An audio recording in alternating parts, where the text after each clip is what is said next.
ஒரு ரூல் இருக்கு, invest in what you understand. Okay, இது முக்கியம், ரொம்ப முக்கியம். யார் வேணா என்ன வேணா சொல்லலாம், நீங்க அங்க ரியல் எஸ்டேட்ல இன்வெஸ்ட் பண்ணுங்க, ஸ்டாக் மார்க்கெட்ல இன்வெஸ்ட் பண்ணுங்க, எங்க வேணா இன்வெஸ்ட் பண்ணலாம் சொல்லுவாங்க. அதை ஃபர்ஸ்ட் நீங்க தெரிஞ்சிருக்கணும், புரிஞ்சிருக்கணும், அப்பதான் இன்வெஸ்ட் பண்ணணும். சரிங்களா? நான் ஏன் கோல்ட ஸ்பெசிஃபிக்கா எடுத்தேன் அப்படின்னு கேட்டீங்கன்னா, 150 கோடி மக்களுக்கு கோல்டுன்னு எனக்கு தெரியும். யாருக்கா தெரியாதவங்க இருப்பாங்களா? பிறந்த குழந்தைக்கே மோதிரம் போட்டு விட்டுருவாங்க. ஸோ டெக்னிக்கலி நியூ பார்ன்ல இருந்து ஒரு வயசான தாத்தா பாட்டி வரைக்கும் எல்லாருக்குமே தங்கம் வந்து காமன். அப்போ இந்த தங்கம் வந்து ஈஸியர் டு அண்டர்ஸ்டாண்ட் ஆல்சோ. ஒரு கிராம், ஒரு பவுன் இது.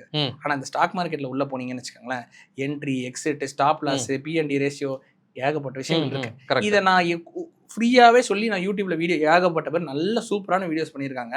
அதெல்லாம் கொண்டு வந்து நீங்க போட்டு பார்த்தீங்கன்னா கூட அது ஒரு காமன் மேன் புரியாது. அவன் போர் அடிக்கும், கொட்டாய் விட்டு தூங்கிடுவான். ரைட்டா?